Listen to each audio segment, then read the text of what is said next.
존재의 숲에 있습니다. 정말 시원한 날씨인데요. 약간 냉기까지 느껴지는데 물소리까지 시원하게 들립니다.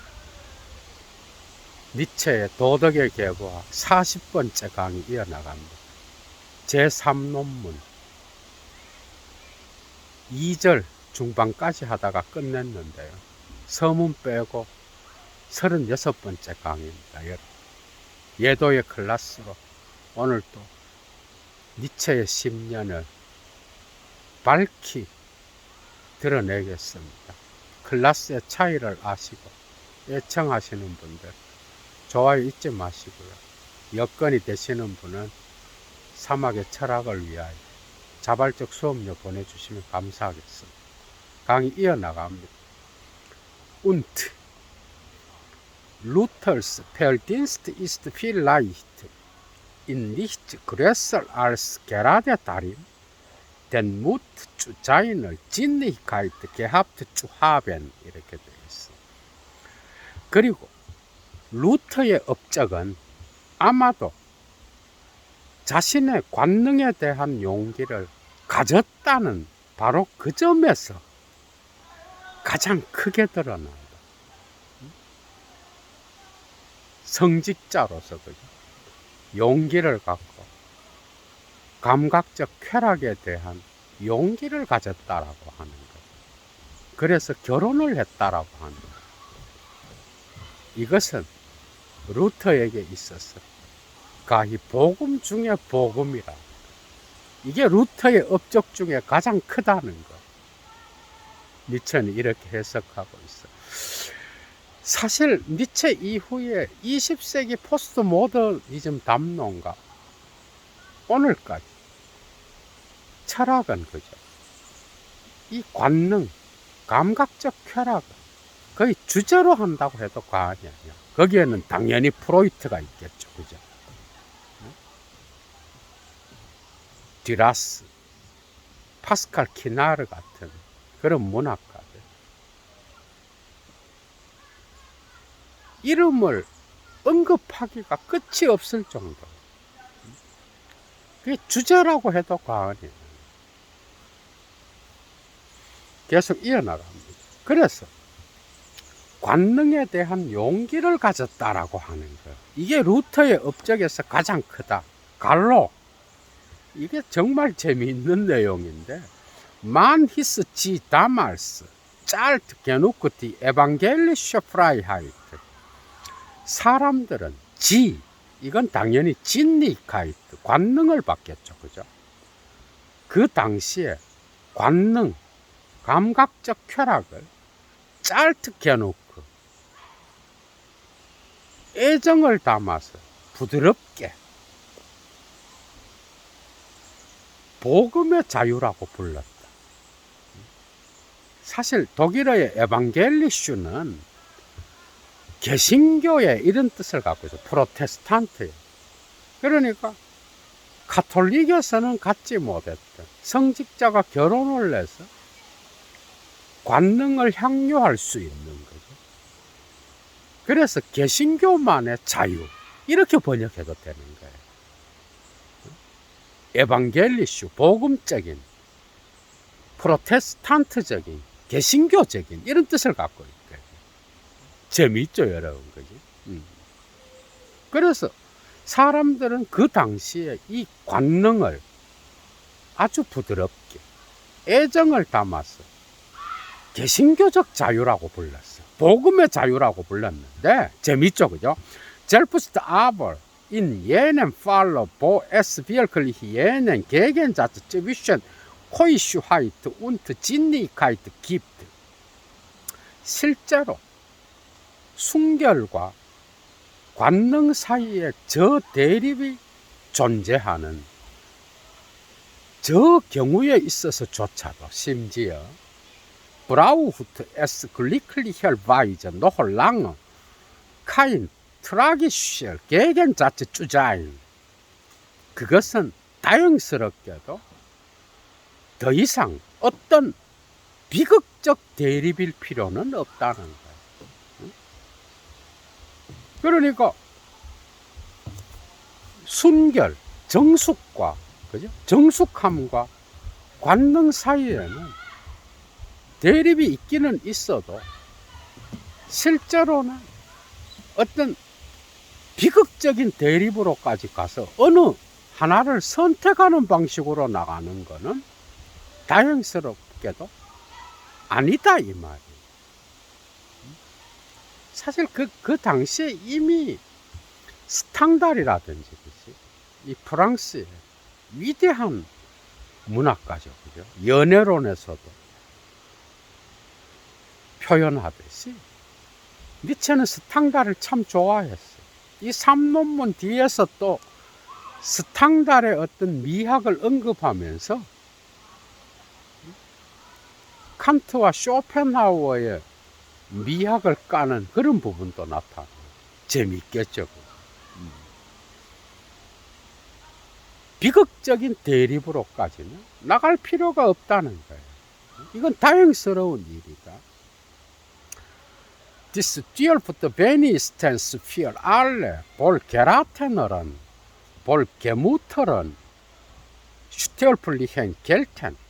자, 이것은 적어도 모든 보다 건강하고 보다 쾌활한 그런 죽을 운명의 사람들에게 적용될 수 있는 거예요. 이것은. 그러니까 대부분의 건강하고 명랑한 사람들에게 인간은 다 죽잖아, 그죠? 슈테얼플리헨 죽을 운명에 처해 있는 모든 건강하고 명랑한 인간들에게 있어서 이건 구태여 비극적인 대립으로까지 나갈 필요가 없다는 거예요. 이런 사람들에게 이 진리는 적용된다 이 말이에요. 그런데 이런 사람들은 누군가 하면 벨시어, 페르너, 다폰, 진트, 이어, 라빌레스, 글라이히, 게비히트, 츠비션, 티얼, 운트, 엥엘, 오네, 바이토레스, 쭈덴, 게겐, 그린덴, 데스, 다자인스, 쭈레히넨. 이 사람들은 동물과 천사 사이에, 동물과 천사는 뭐예요? 동물은 당연히 관능적인 쾌락을 비유하겠고, 천사는 순결을 비유하겠죠. 그죠? 이 둘 사이에 그들의 불안정한 균형을 아주 손쉽게 삶의 현 존재의 근본 근거에 있어서 반대 근거로 규정하고자 하지 않았어, 이들은. 그러니까 삶의 의지, 힘의 의지, 모든 인간은 이것을 갖고 있는데 구태의 정숙함과 순결과 천사적인 특징, 그리고 또한 동물적 본능의 특징인 관능의 쾌락, 이런 것들을 구태여 비극적인 대립으로까지 몰고 가서 순결이 좋다 이렇게 나가지 않는다는 거예요. 재미있죠, 그죠? 그래서 이 둘 사이, 동물과 천사 사이에 불안정한 균형이 있는데 이것은 삶의 생존을 위한 반대 근거에 속한다라고 생각하지 않았어, 이들은. 오히려 삶을 긍정하고 삶의 에너지를 북돋우는 엘랑귀딸과 같은 존재의 숲의 저 초록빛의 정말 생명 자체가 느껴지잖아, 그죠? 그런 것처럼 삶에 대한 이유, 내가 살아있다라고 하는 이런 것들은 사랑의 관능과 관계되어 있다 이 말이야. 이건 나쁜 게 아니라는 거야. 당연한 거지, 그지? Die feinsten und hellsten gleiche Götten, gleiche Hapis haben darin sogar eine Lebensreiz mehr gesehen. 가장 섬세하고 가장 명민한 사람들, 곧 괴테나 하페츠와 같은, 하페즈는 페르시아의 서정 시인이죠. 14세기 괴테가 좋아했던 이런 가장 섬세하고 가장 명민한 자들은 바로 이 점에서 삶의 자극을 더 많이 보았던 거예요. 그러니까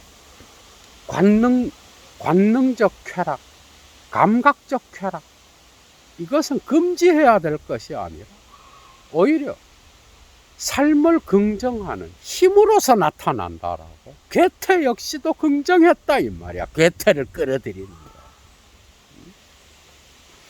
계속 나갑니다. 졸쇼, 비덜슈프리히어, 게라데, 필, 필은 좀 다자인. 이러한 모순은 바로 현존재, 삶에 대한 어떤 강한 생존으로 유혹해. 그래서 감각적 쾌락이 어떤 동물적 본능이, 그죠?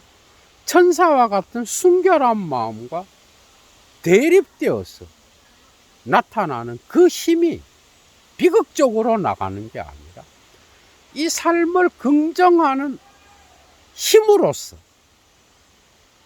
헤겔의 부정성이, 그죠? 변증법을 움직이는 어떤 힘이잖아. 그런 것처럼 이 둘 사이의 대립과 모순은 삶의 생존으로, 여기서 현존자는 그런 뜻이겠죠. 삶의 어떤 힘으로써 우리를 유혹한다 이 말이에요.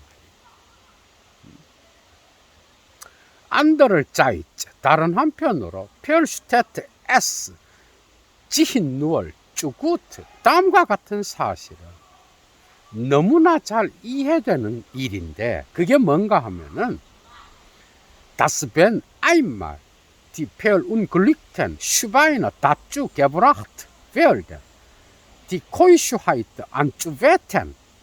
자, 일단 한번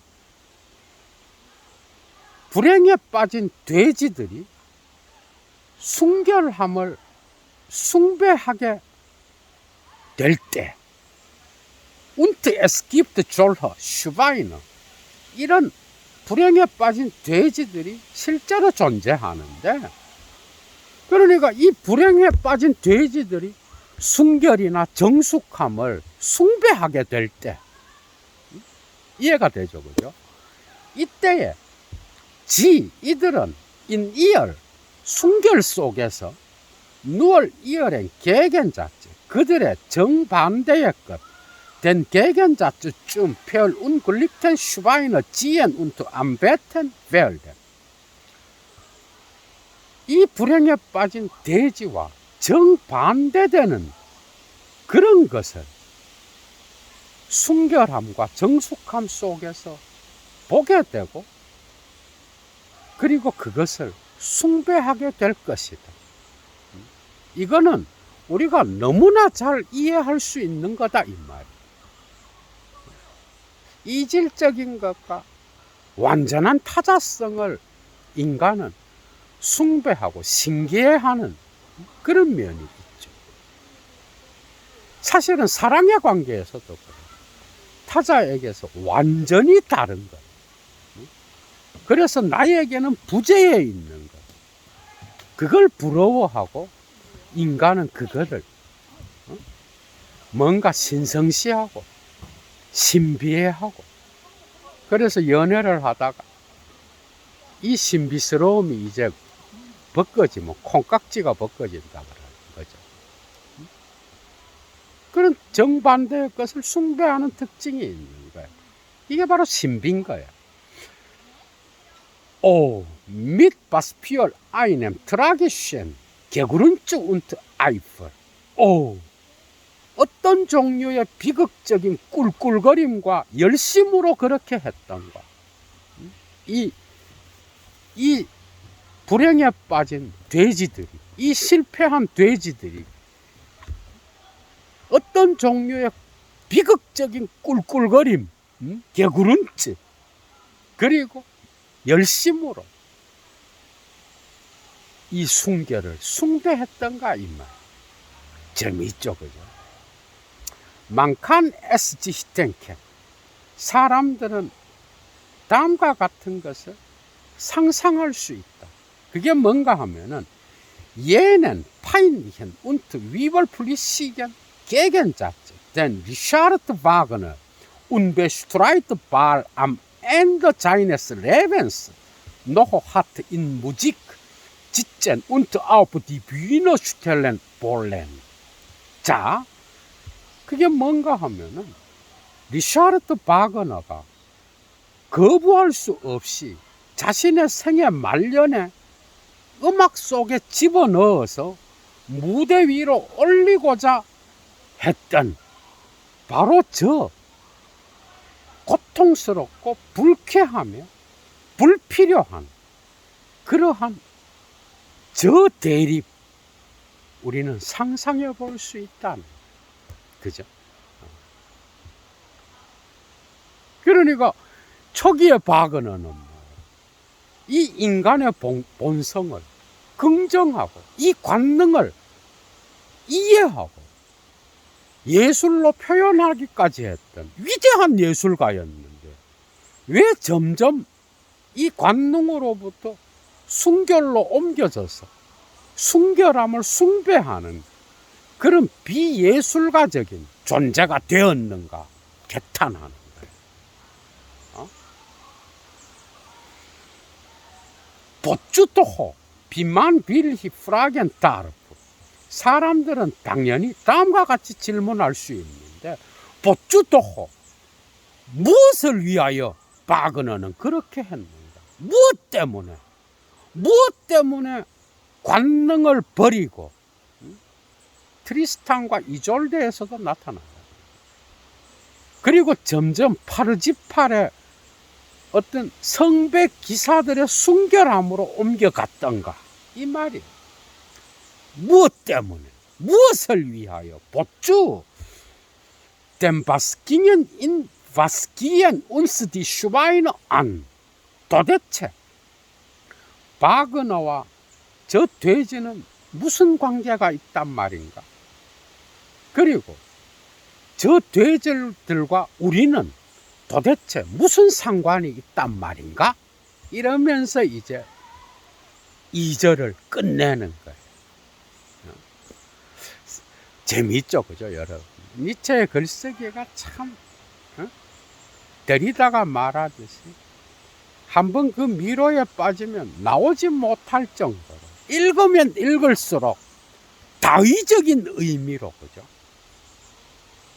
다양한 의미가 계속 살아나는 니체의 독특한 글쓰기.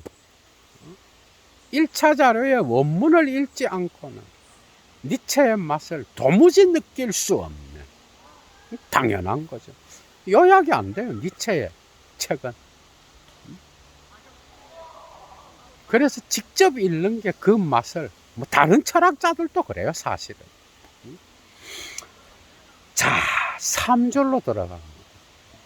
이제 파르지팔이 나오는데 Dabei ist freilich jene andere Frage nicht zu umgehen. 여기에서 물론 저 다른 질문은 피해질 수 없다. 저 다른 질문이 뭔가 봅시다. Was in eigentlich jene männliche Akjo und männliche Einfalt vom Land anging. jenen Alme Teufel und Natur Bullschu 파르지팔. 저 남성적이고 사실은 남성적이 아니다. 갈로로 이렇게 니체가 말하고 있어. 저 남성적이고 사실은 남성적이 아닌 순박한 씨골뜨기가 도대체 바그너와 무슨 상관이 있단 말인가? 이 씨골뜨기는 뭐야? 파르지팔이죠. 바그너가 말년에 만들어낸, 그죠? 죽기 1년 전에 82년도에 상연되잖아, 그죠? 이 파르지팔. 그러니까 완전 말년 작품이에요, 파르지팔은. 그런데 왜 순박한 시골댁이야? 사실 파르지팔은 아버지가 기사였죠. 그죠? 성배 기사였는데 전사했어.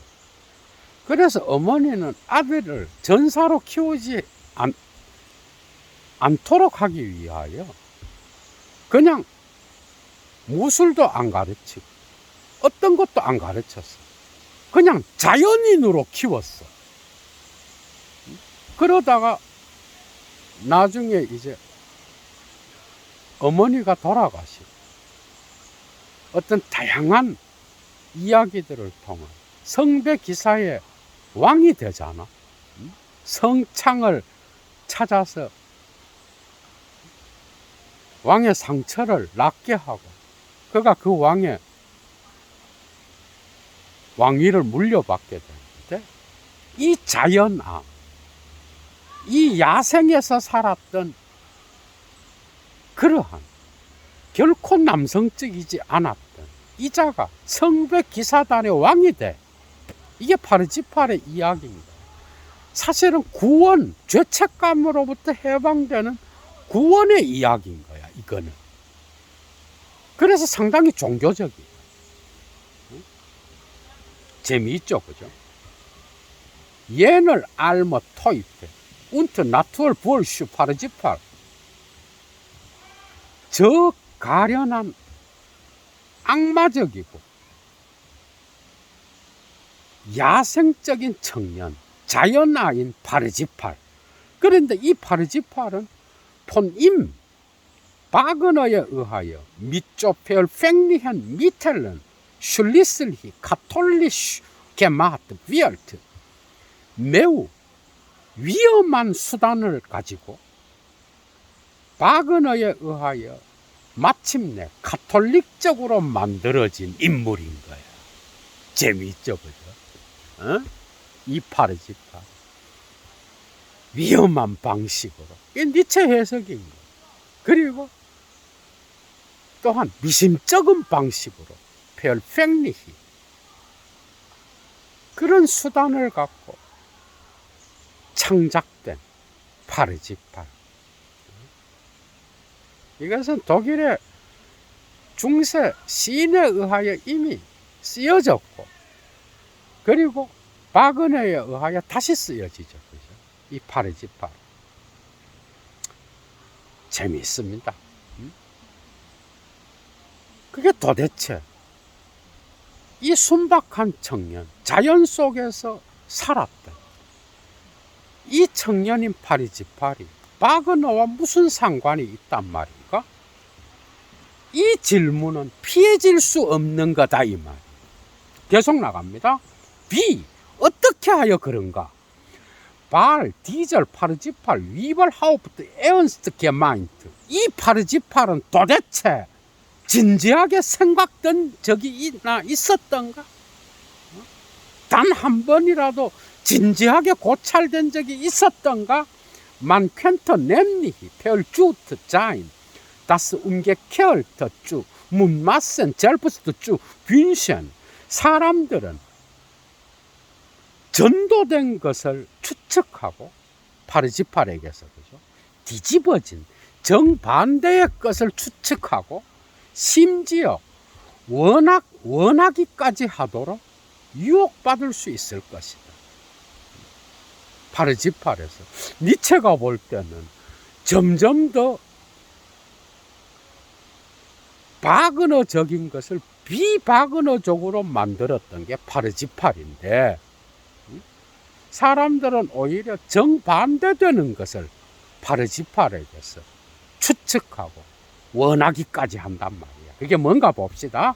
Das der Wagnersche Parsifal Heitel gemeint sei gleichsam als Schlussstück und Quartierdrama. 자,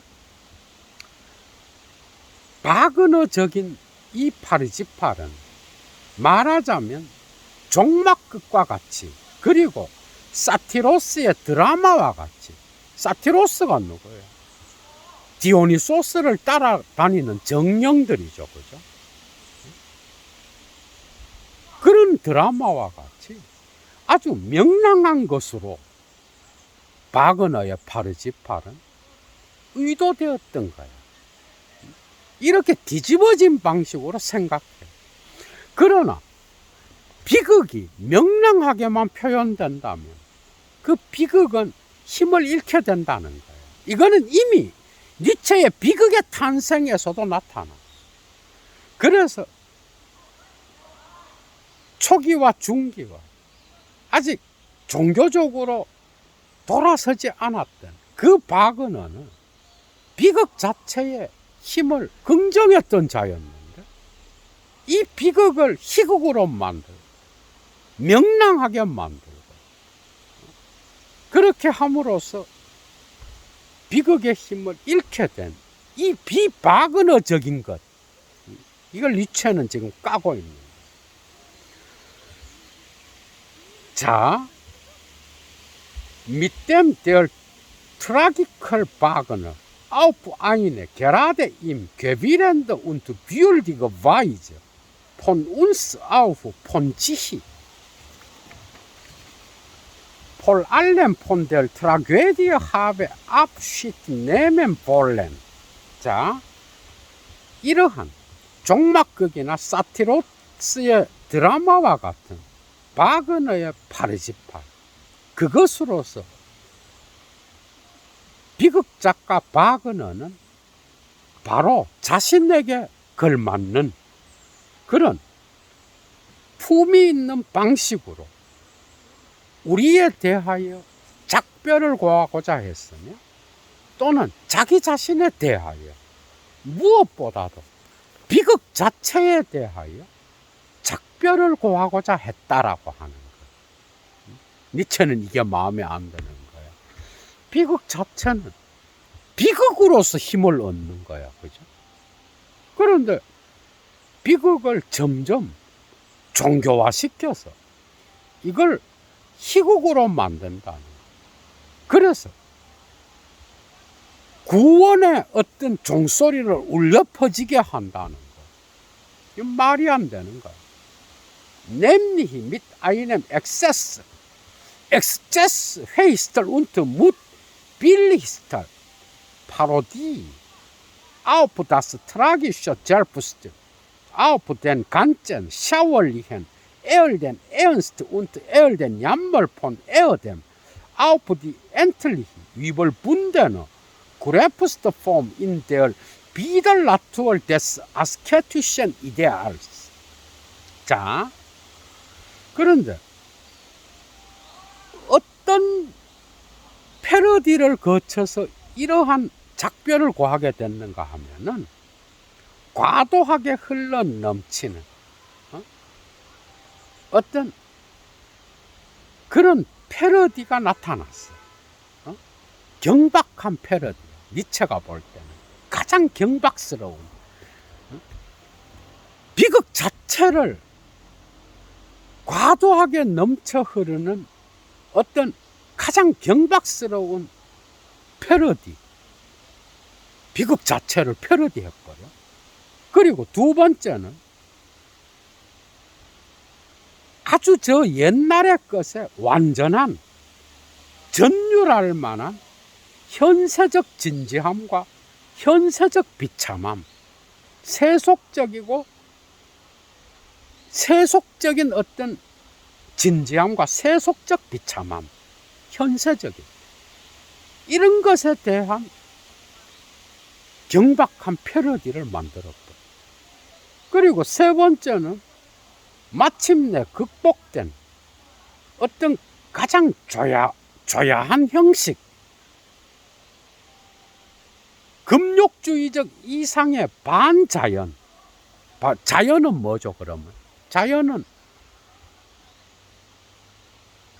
감각적인 관능, 감각적인 것을 성스러운 것으로 억압하는 게 아니라 그 자체를 긍정하는. 그래서 자연 상태 자체를 긍정하는 그런 건데, 금욕주의적 이상은 이런 것들을 억압하니까 반자연이 돼버리는 거야.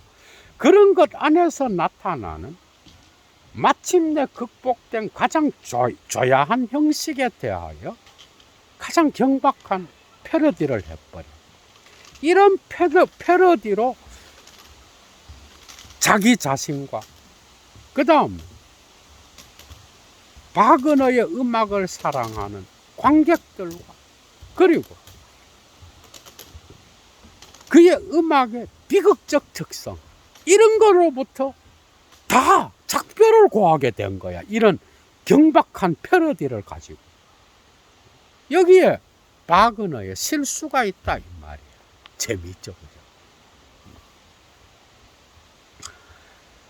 자, 조베르 SB 게작트 아이네스 그로센 트라기컬스 게라데 비얼디히 게베전 이런 것은 말하여진 것처럼 위대한 비극 작가에게나 걸맞는 그런 것이었을 것이다.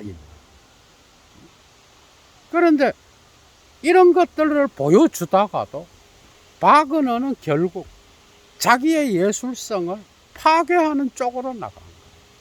위대한 비극 작가의 특성을 버려버렸다.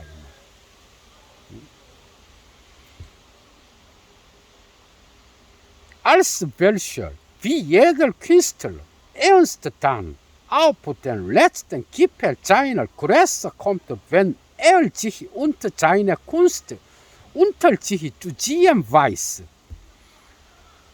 비극 작가로서의 바그너가 자신과 자신의 예술을 자기 아래에서 내려다보는 법을 알게 될 때, 두 번째, 벤 에얼 위벌 지히 줄라헨 바이스, 그가 자신에 대하여 비웃는 법을 알게 될 때,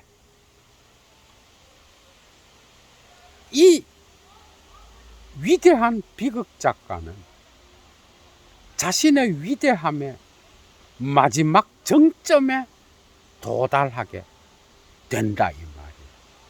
그런데 바그너는 결국 예술가로서 자기 자신을 비웃을 정도로까지는 못 나갔고, 그 다음에 또한 어떤 비극 자체, 그죠?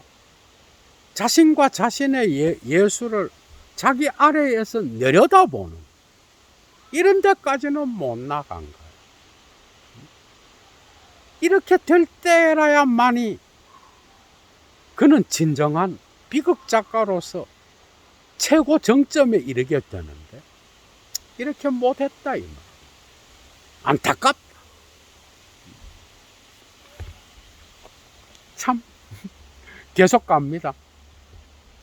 니체의 정말 이런 분석은 독특하죠, 그죠? Ist der Parzifal Wagners sein heimliches Überlegenheitslachen, Wiebel sich selbst. 바그너의 파르지팔은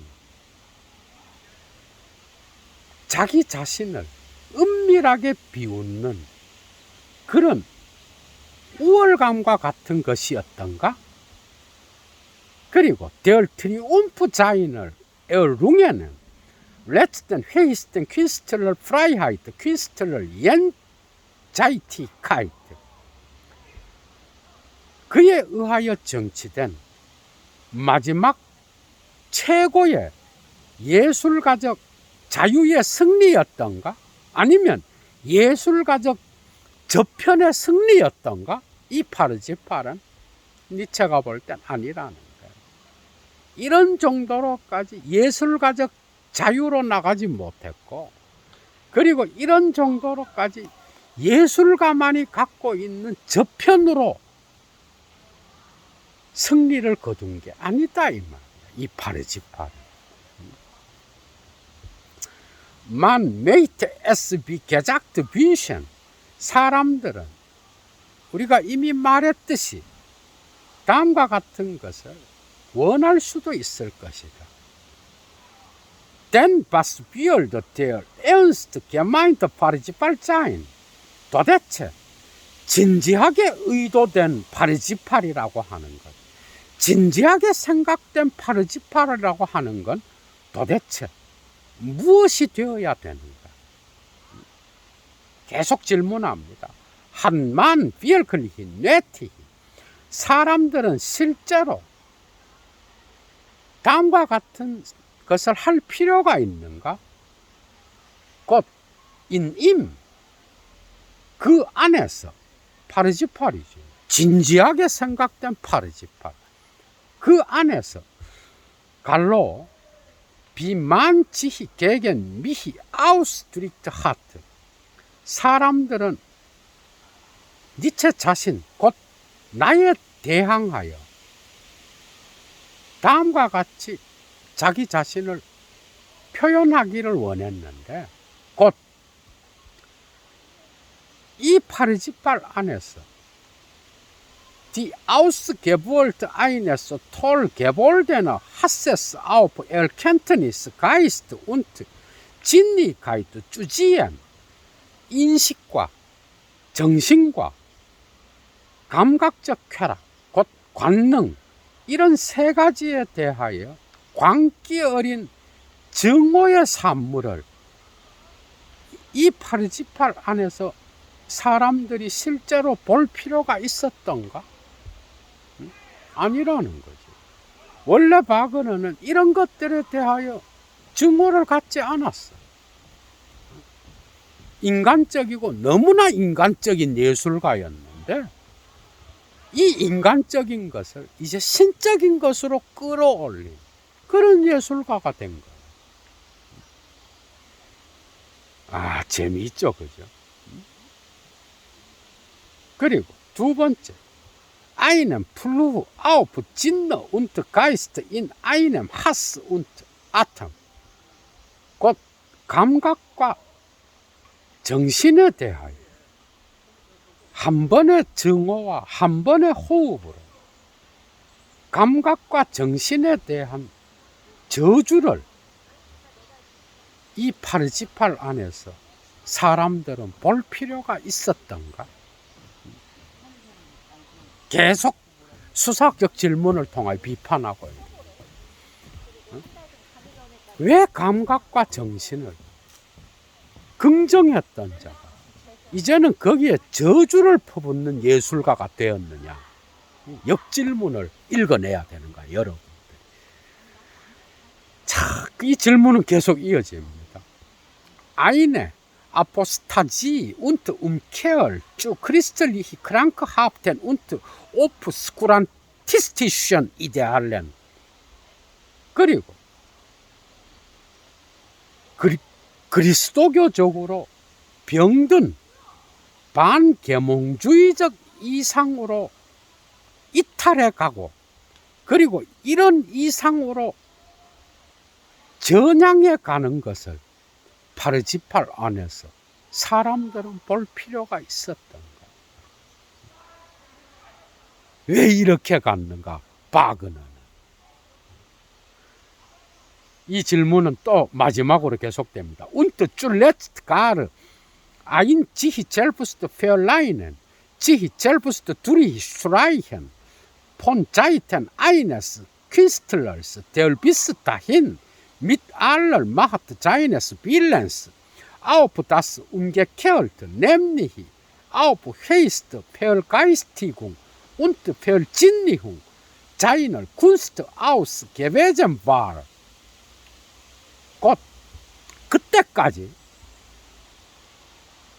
모든 자신의 의지의 힘을 갖고 전도된 뒤집어진 것으로 향해 있었던 곧 이 뒤집어진 것은 뭔가 하면은 자신의 예술의 최고의 정신화와 최고의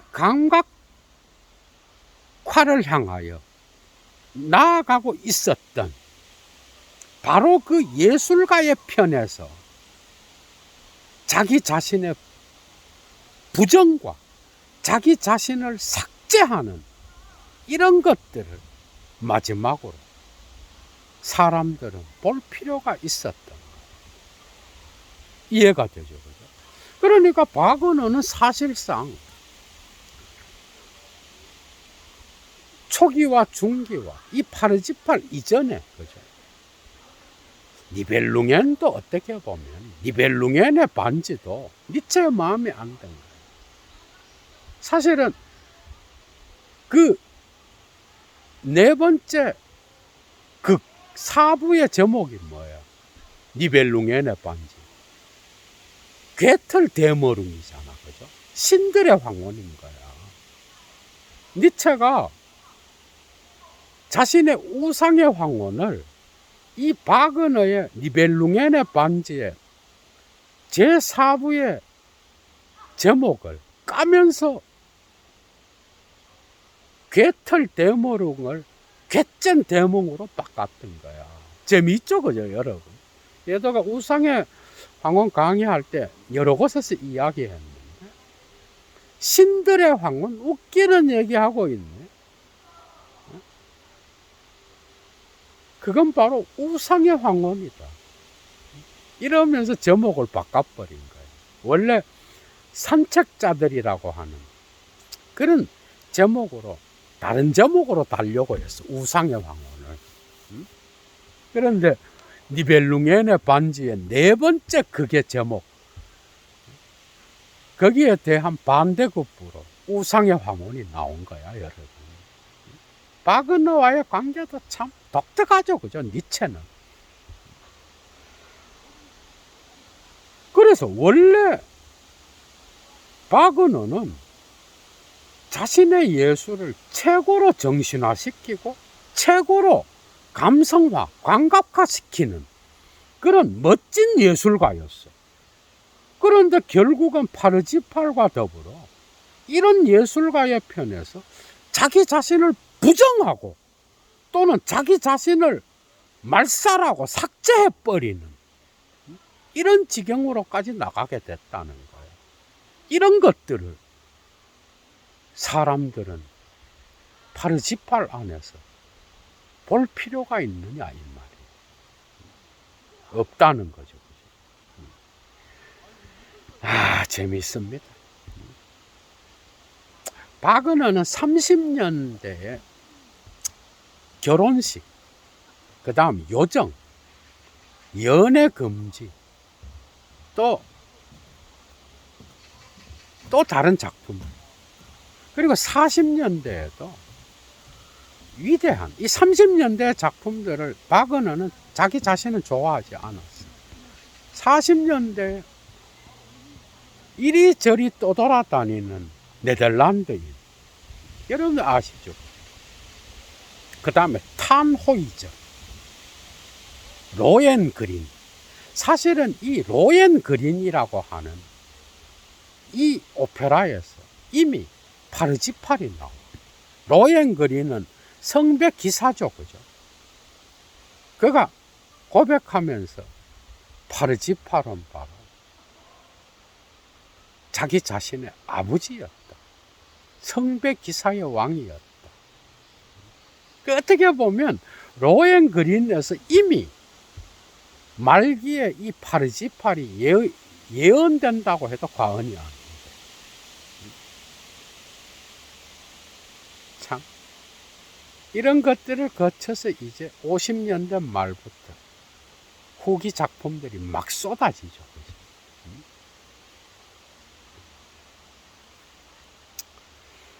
재밌습니다. 계속 이어나갑니다, 여러분.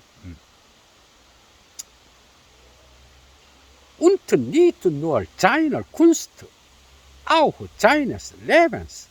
그의 예술에 대한 것에서 뿐만 아니라 그의 삶에 대해서도 그는 점점 종교적으로 삶의 관능을 긍정하는, 니체적으로는 뭐야? 삶의 의지를 긍정하는 예술적인 영감으로부터 점점 종교적 신성을 긍정하는 쪽으로 나아간, 이것은 그의 작품에서 뿐만 아니라 그의 삶에서도 나타난다 이 말이야.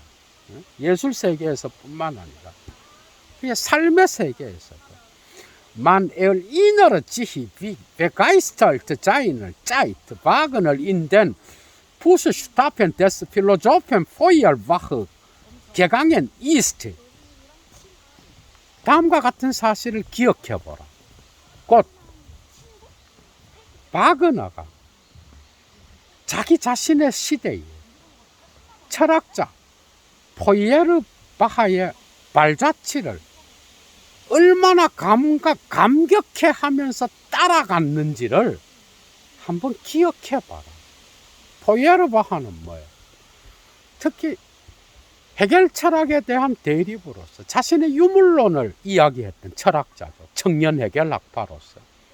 예도가 이미 청년 해겔 학파라고 하는 다양한 강의를 했는데 슈트라우스, 포이에르바하, 슈티르는 아직 안 했어요. 참조하세요, 여러분. 특히 포이에르바하는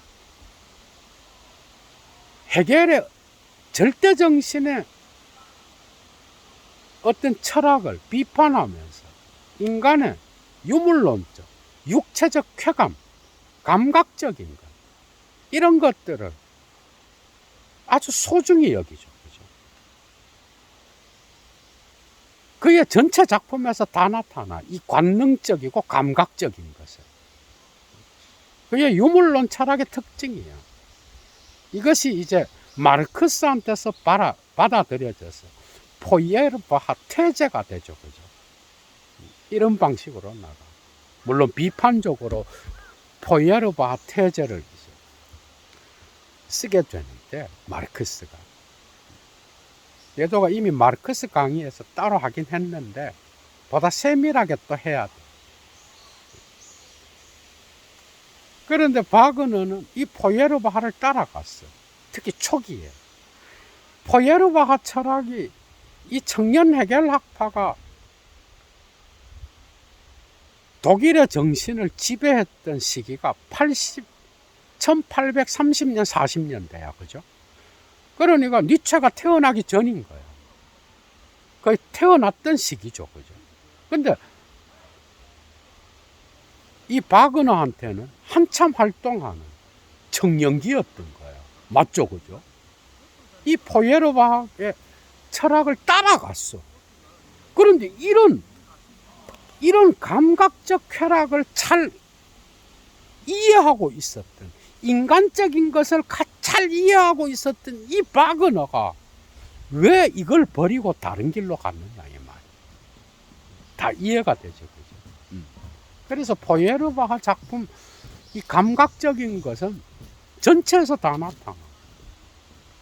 기독교의 본질, 죽음과 불멸에 대한 어떤 성찰, 또 미래 철학의 원리들, 종교의 본질, 이런 데서 다 나타나요.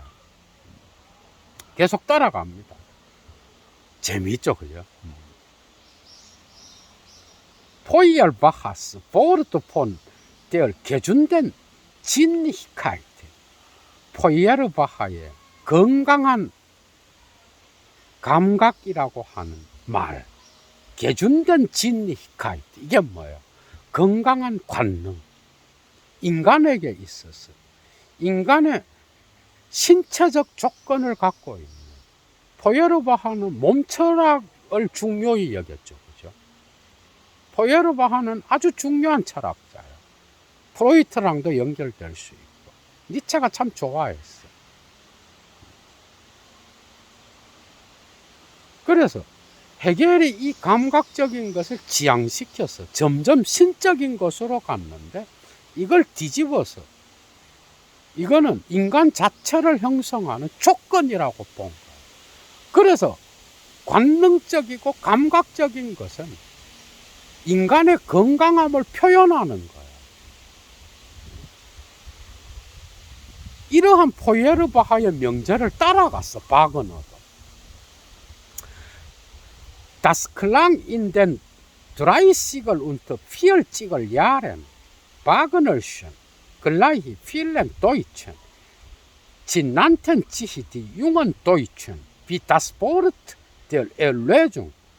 이 포이에르바하의 건강한 관능이라고 하는 이 말은 30년대와 40년대에 많은 독일인 바그너들에게서와 같이 바그너에게서도 구원의 말처럼 울려 퍼졌어. 이 관능은 신적 정신에 의하여 지향되어야 될 게 아니라 인간의 가장 근본적인 어떤 감각이요, 직관이요, 욕망이요, 인간을 형성하는 근본 조건이라고 하는 거예요. 그래서 관능은 건강한 거다. 이것은 바그너에게서도 그리고 당시 많은 독일인들에게서도 구원의 말과 같은 거였어. 그래서 사람들은 이들을 이런 자기 자신들을 청년 독일 학파라고 불렀어. 이게 해결 좌파지. 그죠? 재미있죠, 그죠? 여기에는 하인에도 들어가, 여러분. 자, 핫에얼 슐리슬리히 다리벌 움겔레언트. 그는 이것에 대하여 결국 바꾸어 생각하도록 배웠던가? 왜 말년에 이런 포예르바하의 명절을 바꾸어 생각해서 다른 길로 갔느냐 이 말이에요. Da es zum mindesten scheint, dass zuletzt den Willen hatte, darüber zu lehren.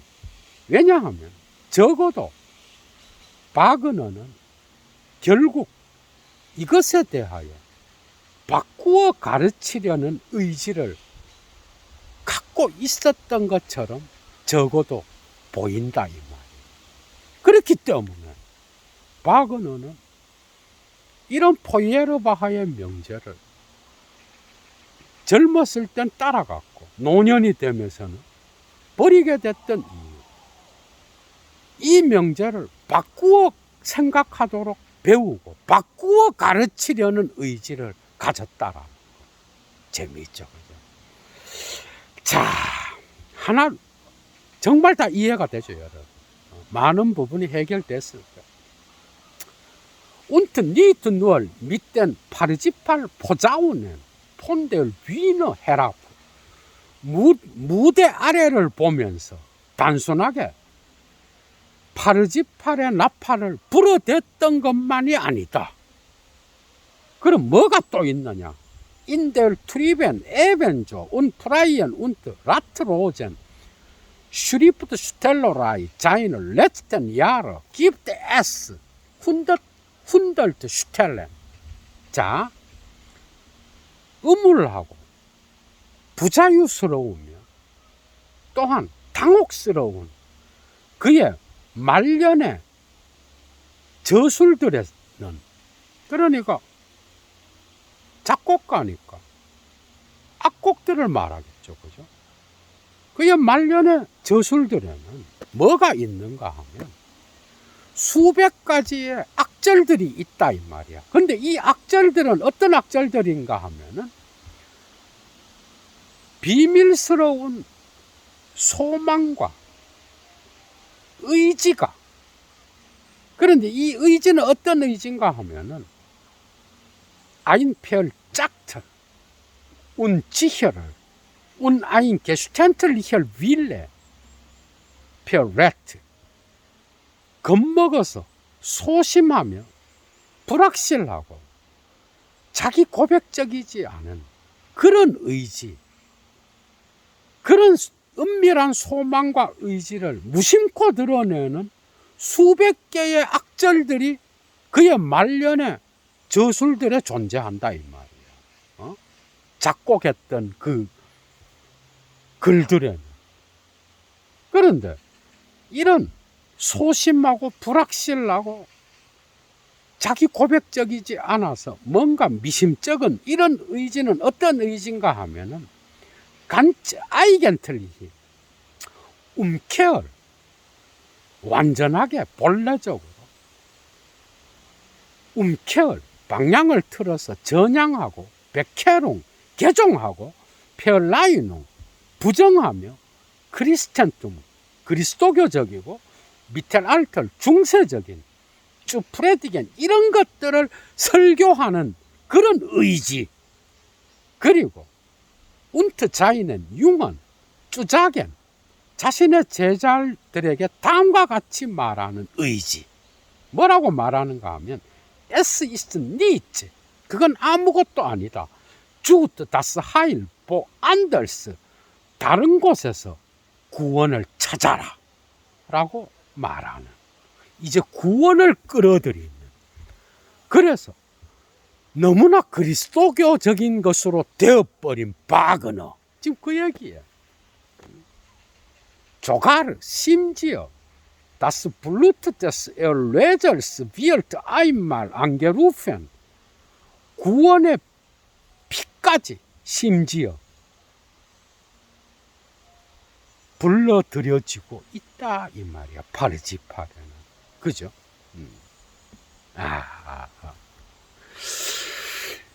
참 이러한 것들을 읽으면서 특히 파스칼 기냐르와 섹스와 공포에도 나오죠, 그죠? 그리스도교가 어떻게 이러한 힘의 의지와 삶의 의지,